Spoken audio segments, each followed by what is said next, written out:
Hi all, welcome to my YouTube channel. എൻ്റെ channel sub ചെയ്യാത്തവരൊന്ന് sub ചെയ്തേക്കണം കേട്ടോ, മടിക്കരുതേ. 1 മന്ത് ആയിട്ടേ ഉള്ളൂ ചാനൽ തുടങ്ങിയിട്ട്. അപ്പോൾ നിങ്ങളുടെ കമൻസ് ഒക്കെ ഒന്ന് ഇടണം. അപ്പോൾ മടിക്കരുത്, സബ് ചെയ്യണം കേട്ടോ. അപ്പോൾ ഞാൻ ഇന്ന് ഒരു 10 മിനിറ്റിൽ നമുക്കിത് വൈൻഡപ്പ് ചെയ്യാം. അപ്പോൾ ഞാൻ അതാണ് വാച്ചൊക്കെ കെട്ടി വന്നിരിക്കുന്നത്. അപ്പം ഞാൻ ഓഫീസിൽ നിന്ന് ഇപ്പം എത്തി, കുറച്ച് നേരം ആയിട്ടേ ഉള്ളൂ. പിന്നെ അപ്പോൾ ശരി, ഈ വീഡിയോ ഇട്ടിട്ട് ഞാൻ കുറച്ച് ദിവസമായി വീഡിയോ ഇട്ടിട്ട് ഞാൻ ഷോർട്സിലേക്ക് ശ്രദ്ധിച്ചു. അപ്പോൾ കുറച്ച് ഷോർട്സാണ് ഇട്ടുകൊണ്ടിരുന്നത്. ഒന്ന് വാമപ്പാകട്ടെ എന്നിട്ട് ഷോർട്സ് ഇട്ടതാണ്. അപ്പോൾ വീഡിയോസ് 3 ഇട്ടിട്ടുള്ളൂ. അപ്പോൾ ശരി, ഞാനിത് ഒരു വീഡിയോ ഇടാം.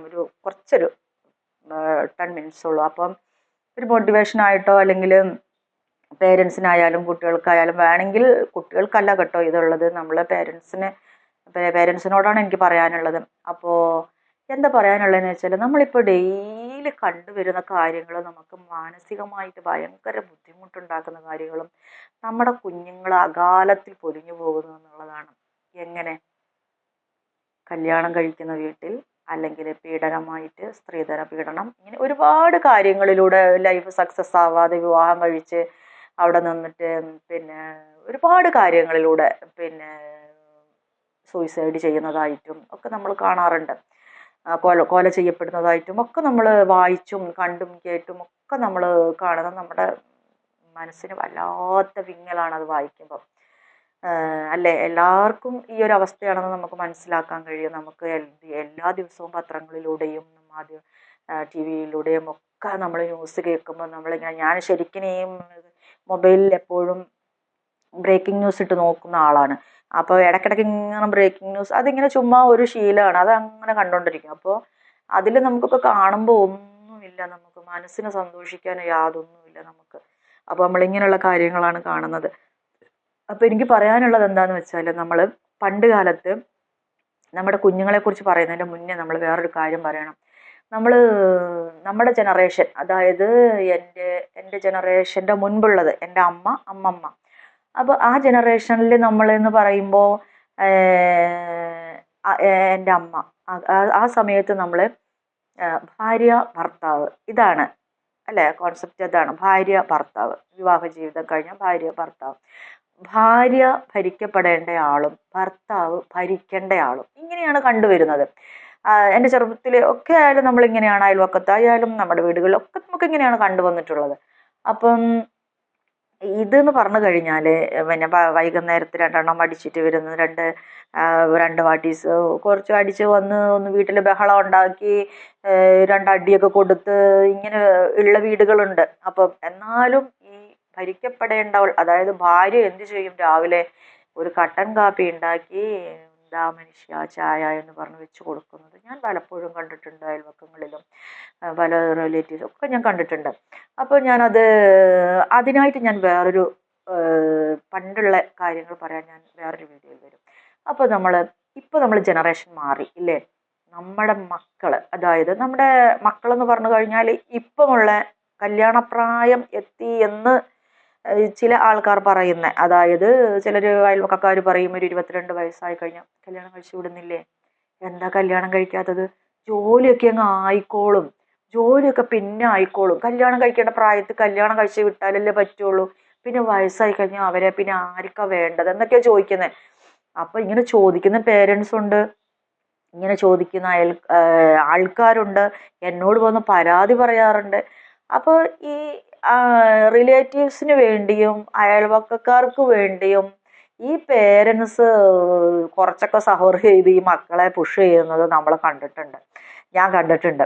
അപ്പോൾ അങ്ങനെ നമ്മളൊരു മാട്രിമോണിന്ന് പെട്ടെന്നൊരു കല്യാണം വന്ന്, അല്ലെങ്കിൽ റിലേറ്റീവ്സിൻ്റെ വകയായിട്ടൊരു കല്യാണം വന്ന്, അവൻ കുറച്ച് റിച്ച് ആയിരിക്കും, കാണാനൊക്കെ അത്യാവശ്യം സുമുഖനൊക്കെ ആയിരിക്കും. അപ്പോൾ നമ്മൾ വിചാരിക്കും നല്ലതായിരിക്കും എന്നായിരിക്കും. പക്ഷെ കല്യാണം കഴിച്ച് കഴിഞ്ഞാലോ അവർ തമ്മിൽ ഒരു ശതമാനം പോലും അവർക്ക് അഡ്ജസ്റ്റ് ചെയ്യാൻ പറ്റാത്ത 2 ആൾക്കാരായിരിക്കും. 2 ജീവിത സാഹചര്യങ്ങളിൽ നിന്ന് വന്ന് കൂട്ടിമുട്ടി ഒന്നിച്ച് ഒരു ബെഡ് ഷെയർ ചെയ്യുന്ന ആൾക്കാരാണ്. അപ്പം അങ്ങനെ വരുമ്പം ഒരു ശതമാനം പോലും ഇല്ലാത്ത ആൾക്കാർ എങ്ങനെ ഒന്നിച്ച് ജീവിക്കും?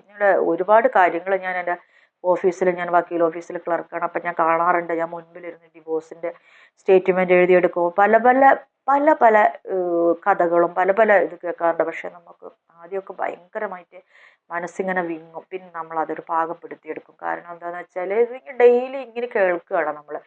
അപ്പം നല്ല ഒന്നിച്ച് പോകേണ്ടതാണെങ്കിൽ ഒന്നിച്ച് പോകും, ഇല്ലെങ്കിൽ നമ്മളത് അതിന് തയ്യാറാവില്ല. കാരണം പിന്നെയും നമ്മൾ ഇവരെ കൂട്ടി യോജിപ്പിച്ച് വിട്ട് നിർബന്ധിച്ച് വിട്ട് കഴിയുമ്പോൾ എന്താ സംഭവിക്കുക? ഒന്നി സൂയിസൈഡ് ചെയ്യും, ഇല്ലെങ്കിൽ എവിടെയെങ്കിലും ഓടയിൽ കിടക്കുന്നുണ്ടാവും, ഇല്ലെങ്കിൽ ഫാനിൽ തൂങ്ങിയിട്ടുണ്ടാവും. അപ്പം അതിൻ്റെ ആവശ്യം നമുക്കില്ലല്ലോ. അപ്പം നമ്മളങ്ങനെ ചെയ്ത് വിടില്ല. അപ്പം നമ്മുടെ മക്കളെക്കുറിച്ച് പറയാനാണെന്നുണ്ടെങ്കിൽ, നമ്മുടെ മക്കളെന്ന് പറഞ്ഞാൽ ഇപ്പോൾ ഒരു 24-23 വയസ്സ് പ്രായമുള്ള മക്കളെന്ന് പറയുന്നത് അത് ഭയങ്കര ബ്രില്യൻ്റ് ആണ്. എക്സ്പെഷ്യലി പെൺകുട്ടികളെന്ന് ഞാൻ പറയുന്നത് ഞാൻ പിന്നെ ആൺകുട്ടികൾ പുരുഷ വിരോധിയോ അങ്ങനെയൊന്നും അല്ല കേട്ടോ. കാരണം എൻ്റെ ഫ്രണ്ട്സ് വലയത്തിലുള്ളതെല്ലാം പുരുഷന്മാരാണ്. വക്കീലന്മാരായാലും ക്ലർക്കുമാരായാലും ഒക്കെ ഫ്രണ്ട്സ്, അല്ലാത്ത ഫ്രണ്ട്സുകളായാലും ഒക്കെ പുരുഷന്മാരാണ് നല്ല ഫ്രണ്ട്സുകളായിട്ടുള്ളത് കേട്ടോ. അപ്പം അങ്ങനെ വിരോധമൊന്നും വിചാരിക്കരുത്. അപ്പം ഞാൻ പെൺകുട്ടികൾ ഇങ്ങനെയാണ് എന്ന് ഞാൻ പേരൻസിനോട് പറയുകയാണ്. കാരണം നമ്മൾ അവരെ മനസ്സിലാക്കാൻ കുറച്ച് ശ്രമിക്കണം. കാരണം അവർ നമ്മളെക്കാളും വളരെ ബ്രില്യൻ്റാണ്, ഫോർവേഡാണ്. അവർക്ക് എന്ത് ചെയ്യണം എങ്ങനെ ചെയ്യണം എന്ന് നന്നായിട്ട് അറിയുന്ന മക്കളാണ്. അപ്പോൾ അവർക്കിപ്പോൾ നിങ്ങൾ കേട്ടിട്ടില്ലേ, എല്ലാ മക്കളും പറയുന്നത് കേട്ടിട്ടില്ലേ, പേരൻസിൻ്റെ പരാതിയുമാണ് കല്യാണം വേണ്ട.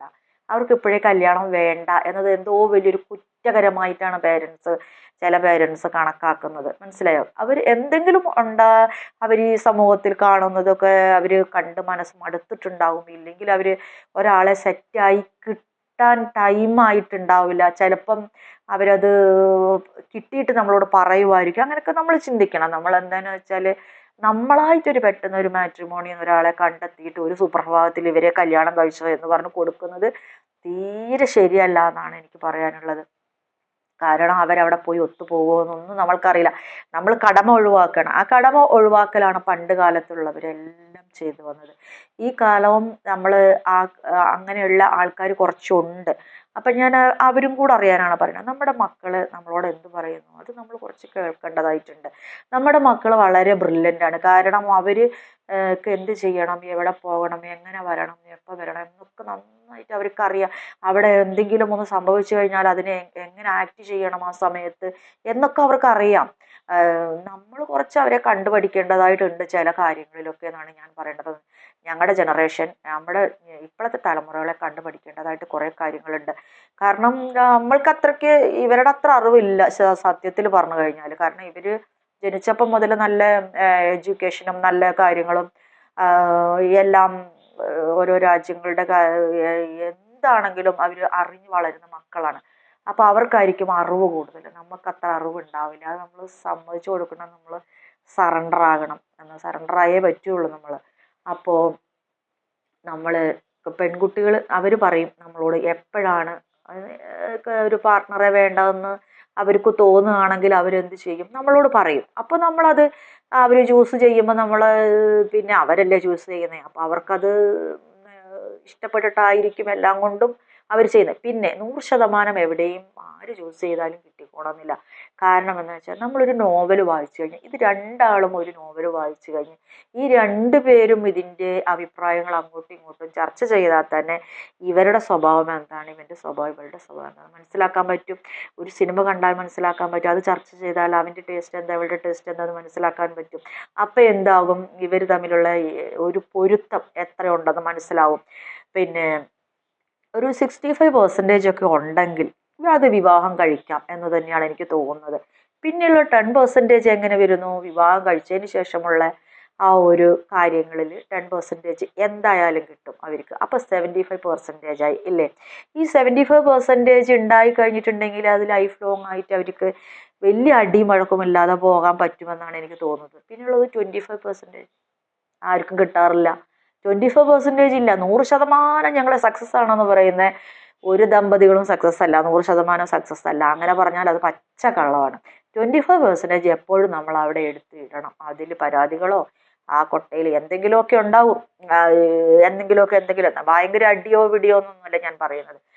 അത് ആ 25% പരിഹരിക്കാൻ രണ്ടു പേർക്കും പറ്റും. അതായത് ഇവിടെ 75% ഇങ്ങനെ പൊന്തി നിൽക്കുന്നത് കൊണ്ട് തട്ട് തൂങ്ങി നിൽക്കുന്നത് കൊണ്ട്, താണ് നിൽക്കുന്നത് കൊണ്ട് അവർക്ക് എന്ത് ചെയ്യാം, ഇത് പരിഹരിക്കാൻ പറ്റും രണ്ടുപേർക്കും. അപ്പം അങ്ങനെയുള്ള ആൾക്കാർക്ക് എന്താകാം, ലൈഫ് ലോങ് നന്നായി ജീവിക്കാം. ഇതും നമ്മുടെ കുഞ്ഞുങ്ങൾ തന്നെ തിരഞ്ഞെടുക്കുന്നതായിരിക്കും നല്ലത് എന്ന് എനിക്ക് തോന്നുന്നു. കാരണം എനിക്ക് പേരൻസിനോട് പറയാനുള്ളത്, നമ്മൾ നിർബന്ധിച്ച് അവരെ കല്യാണം കഴിക്കാനോ അപ്പോൾ നമ്മളവരുടെ ഭാവി കളയുക അങ്ങനെയൊന്നുമല്ല. അവർക്ക് വേണമെന്ന് തോന്നും, അവർക്ക് ലൈഫിൽ പാർട്ട്ണർ വേണമെന്ന് തോന്നുന്ന സമയം ഉണ്ടാകും എന്നാണ് എനിക്ക് തോന്നുന്നത്. ആ സമയത്ത് അവർ പറയും, അവർ വിചാരിക്കുന്നുണ്ടാവും കുറച്ചും കൂടെ പൈസ അല്ലെങ്കിൽ ക്യാഷ് ഏൺ ചെയ്ത്, അല്ലെങ്കിൽ കുറച്ചുകൂടെ ഒരു ഇപ്പം പ്രൊഫഷണലി ജോലിയായി കഴിഞ്ഞാലും ഒരു 2 കൊല്ലം കൂടെ കഴിഞ്ഞാൽ അവർ ഇൻഡിപെൻഡൻ്റ് ആവുള്ളൂ. ഇപ്പം ഇൻഡിപെൻഡൻ്റ് ആണെങ്കിൽ പോലും അവർക്ക് കുറച്ച് മണി ബാക്ക്ഗ്രൗണ്ടൊക്കെ ഉണ്ടാക്കി വെക്കണമെന്നുണ്ടാവാം. അപ്പം അങ്ങനെയൊക്കെ അവർക്ക് നല്ല ദൂരക്കാഴ്ചയുണ്ട്, അവർക്ക് നല്ല വീക്ഷണമുണ്ട്, ലൈഫിനെ കുറിച്ച് നല്ല വീക്ഷണമുണ്ട്. അപ്പം നമ്മൾ അവരുടെ വഴിക്ക് അത് വിടുക എന്നുള്ളതാണ് എനിക്ക് പറയാനുള്ളത്. അപ്പം അങ്ങനെയാകുമ്പോൾ അവർ ചൂസ് ചെയ്യുന്ന ആളാകുമ്പം നമുക്ക് ഇതിലൊന്നും എന്താ പറയുക, ഒന്നും പറയാനില്ല. പിന്നെ അവർ തെറ്റായിട്ട് ചൂസ് ചെയ്യില്ല. കാരണം പ്രൊഫഷണലി ഉള്ള കുട്ടികളൊന്നും അവർക്ക് അത്യാവശ്യം ബുദ്ധിയുണ്ട്, നന്നായിട്ട് വിവാഹ ജീവിതത്തെക്കുറിച്ചും അത് കഴിഞ്ഞിട്ടുള്ള ജീവിതത്തെക്കുറിച്ചും ഒക്കെ നല്ല ധാരണയുള്ള മക്കളാണ്. അതുകൊണ്ട് അവരെ നമ്മൾ വേറൊന്നും ഫോഴ്സ് ചെയ്യേണ്ട ആവശ്യമില്ല എന്നാണ് എനിക്ക് തോന്നുന്നത്. അപ്പം അവർ നമ്മളോട് പറയുന്ന കാര്യങ്ങൾ നമ്മൾ ചെയ്തു കൊടുക്കുക. പിന്നെയുള്ള കാര്യങ്ങൾ എന്താണെന്ന് വെച്ചാൽ, വിവാഹം കഴിഞ്ഞ് കഴിയാം ഒരു മഞ്ഞ കല്യാണം അല്ലെങ്കിൽ വേറെ കല്യാണം അല്ലെങ്കിൽ 4 ഫംഗ്ഷൻ അല്ലെങ്കിൽ 5 ഫംഗ്ഷൻ ഇങ്ങനെ വെച്ചിട്ട് നമ്മൾ ഈ കുഞ്ഞുങ്ങൾക്ക് ഡിപ്പോസിറ്റ് ഇട്ട് കൊടുക്കേണ്ട ഈ ക്യാഷാണ് ഈ പേരൻസ് വെള്ളത്തിൽ കൊണ്ട് കളയാന്ന് തന്നെ പറയും. കാരണം എന്താണെന്ന് വെച്ചാൽ ഇത് നമുക്ക് ഈ കുഞ്ഞുങ്ങളുടെ അക്കൗണ്ടിൽ ഇട്ട് കൊടുത്തു കഴിഞ്ഞിട്ടുണ്ടെങ്കിൽ ഇവർക്കതൊരു ഇതാവൂലേ, ഒരു കോൺഫിഡൻസ് ആവൂലേ, അല്ലെങ്കിൽ ഒരു പ്രോപ്പർട്ടി വാങ്ങി കൊടുക്കുമ്പോൾ അവർക്കത് കിട്ടില്ലേ. അപ്പോൾ ഈ പൈസ പോകാതെ, അല്ലെങ്കിൽ പൈസ ഉള്ളവർ ചെയ്യാൻ കേട്ടോ, ഞാൻ മിഡിൽ ക്ലാസ് ആൾക്കാരെയാണ് പറയുന്നത്. കാരണം റിച്ച് ആൾക്കാർ എന്തായാലും ചെയ്യും. കാരണം അത് കണ്ട് ഈ മിഡിൽ ക്ലാസ്സും ലോ ക്ലാസ് ആൾക്കാർ ചെയ്യാൻ ശ്രമിക്കുകയാണ് ഇപ്പോൾ. പക്ഷെ അത് ശ്രമിക്കേണ്ട ആവശ്യമില്ല. അതൊരു ചൊല്ലുണ്ട്, അത് നിങ്ങൾക്കിപ്പോൾ മനസ്സിലായിട്ടുണ്ടാവും. നമ്മളത് വലിയവൻ കാണിക്കുന്ന കണ്ട് നമ്മൾ ചെറിയവർ കാണിച്ചു കഴിഞ്ഞാൽ നമുക്കത് വീട് പണയത്തിലാകും, നമ്മൾ അവസാനം ജിപ്തിയാകും, പേരൻസ് ആത്മഹത്യ ചെയ്യേണ്ടി വരും, പെട്രോൾ ഒഴിച്ച് കത്തിക്കേണ്ടി വരും, ഇതെല്ലാം ചെയ്യും. വീടും പറമ്പും പണയം വെച്ച് മക്കളെ കല്യാണം കഴിക്കുന്നതിനോട് എനിക്ക് യാതൊരു യോജിപ്പുമില്ല. പിന്നെ ഇപ്പോഴത്തെ ജനറേഷനിലുള്ള കുട്ടികൾ തന്നെ വിചാരിക്കേണ്ടതാണ് ഡൗറി പ്രശ്നം. കാരണം സ്വർണ്ണമിട്ട് നമ്മൾ ഇറങ്ങില്ല. കാരണം ഇപ്പം എത്രയോ ആൻറ്റിക്കിൻ്റെ സെറ്റൊക്കെ ഉണ്ട് നമുക്ക്, നല്ല സെറ്റായിട്ട് കമ്മൽ, മാലകൾ, വളകൾ എല്ലാം നമ്മൾ സെറ്റായിട്ട് വരുന്നുണ്ട്. അപ്പോൾ നമ്മൾ അതിട്ടാൽ ഒന്നും കൂടി ഒരു ഭംഗി കിട്ടും. എനിക്ക് സ്വർണത്തിനേക്കാളും കൂടുതൽ ഭംഗി എനിക്ക് അങ്ങനെയുള്ള കാര്യങ്ങൾ ഇട്ട് സെറ്റായി നിൽക്കുന്നത് ഞാൻ ഒരുപാട് വിവാഹ വീഡിയോകൾ ഞാൻ കണ്ടിട്ടുണ്ട്. അപ്പോൾ അതെനിക്ക് നല്ലൊരു കാര്യമായിട്ടാണ് തോന്നിയത്. അപ്പോൾ നമുക്ക് ഈ ഗോൾഡ് എടുക്കണ്ട എന്നല്ല പറയണത്, പക്ഷേ ഗോൾഡ് എടുത്താലും അത് കയ്യിലുണ്ടെങ്കിലും കല്യാണത്തിന് ഇടരുത് എന്നാണ് ഞാൻ പറയുന്നത്. കയ്യിൽ വെച്ചാൽ മതി, കല്യാണത്തിന് ഇടേണ്ട ആവശ്യമില്ല. ഈ ഗോൾഡ് ഇട്ട് ഇങ്ങനെ കാണിച്ചു കൊടുക്കേണ്ട യാതൊരു ആവശ്യവുമില്ല. അത് നമ്മൾ സേവിങ്സ് ആയിട്ട് വെക്കുക, അത്രേ ഉള്ളൂ.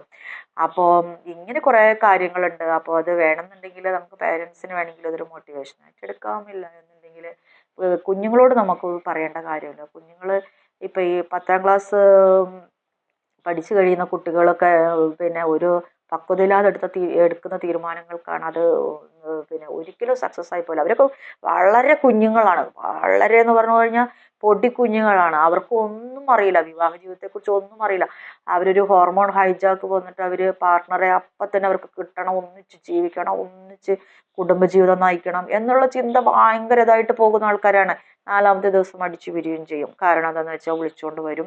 ചിലപ്പോൾ 2 വ്യത്യസ്ത മതക്കാരായിരിക്കും, അവർ മതം മാറാൻ പറയും. അവർക്ക് എന്തിനാണ് മതം മാറേണ്ട ആവശ്യമില്ല, സ്നേഹം ഉണ്ടെങ്കിൽ മതം മാറേണ്ട യാതൊരു കാര്യവുമില്ല. ആ മതത്തിൽ തന്നെ ജീവിച്ച് അവർക്ക് സ്നേഹിച്ച് ജീവിക്കാം, ലൈഫ് മുന്നോട്ട് കൊണ്ടുപോകാം, അല്ലേ? ഇങ്ങനെയൊക്കെയാണ് നമ്മൾ പറയുന്നത്. നമ്മളിപ്പോൾ ഇന്ന ജാതിയെ കല്യാണം കഴിക്കാൻ പറ്റുള്ളൂ എന്നൊന്നും നമുക്ക് മക്കളോട് പറയാൻ കഴിയില്ല. അവർ ആര് സെലക്ട് ചെയ്യുന്നത് പോലെ നമ്മൾ മനുഷ്യൻ ആ ഒരു വ്യക്തി നല്ലതായിരിക്കണം എന്ന് മാത്രം നമ്മൾ ചിന്തിക്കുക. ആ വ്യക്തിയുടെ ജാതിയോ മതമോ അല്ലെങ്കിൽ സ്വത്തോ ഇതൊന്നുമല്ല നമ്മൾ നോക്കേണ്ടത്, അല്ലെങ്കിൽ ബാക്ക്ഗ്രൗണ്ടിൽ എത്ര ഉണ്ട്, അല്ലെങ്കിൽ അതൊന്നുമല്ല നമ്മൾ നോക്കേണ്ടത്. അവനും ബേസിക്കായിട്ട് എന്തൊക്കെ ഉണ്ട്, അല്ലെങ്കിൽ കുടുംബ സ്വത്തുണ്ട്, അതൊന്നും നമ്മൾ നോക്കേണ്ട ആവശ്യമില്ല.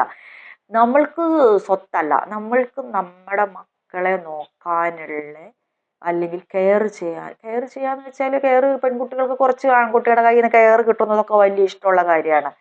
അപ്പം അങ്ങനെയൊക്കെ ഒരു എന്താ പറയുക, എന്നാലും അങ്ങനെയുള്ള ആൾക്കാരാണ് കേട്ടോ ഞാൻ പറഞ്ഞത്. അപ്പോൾ എന്നാലും രണ്ടു പേർക്കും സ്പേസ് കൊടുക്കണം. ഒരാൾ സ്പേസ് കൊടുക്കണം. പേഴ്സണൽ സ്പേസ് എന്തായാലും രണ്ടുപേർക്കും കിട്ടണം. അപ്പോൾ അങ്ങനെയൊക്കെ കിട്ടി മുന്നോട്ട് പോകുമ്പോൾ അവർക്ക് വലിയ കുഴപ്പമില്ലാതെ പോകാൻ പറ്റുമെന്നാണ് ഞാൻ ചിന്തിക്കുന്നത്. പേരൻസ് വെറുതെ നിർബന്ധിച്ചിട്ട് ഈ അയൽവക്കക്കാർ പറയുന്നതും അല്ലെങ്കിൽ കുടുംബക്കാർ പറയുന്നത് കേട്ടിട്ട് നമ്മൾ പേരൻസ് പറയും ചെയ്യേണ്ട, അവർ പറയുന്ന സമയമാകുമ്പോൾ നമ്മൾ അവർക്കത് ചെയ്ത് കൊടുത്താൽ മതി. വേറെ പ്രശ്നങ്ങളൊന്നുമില്ല.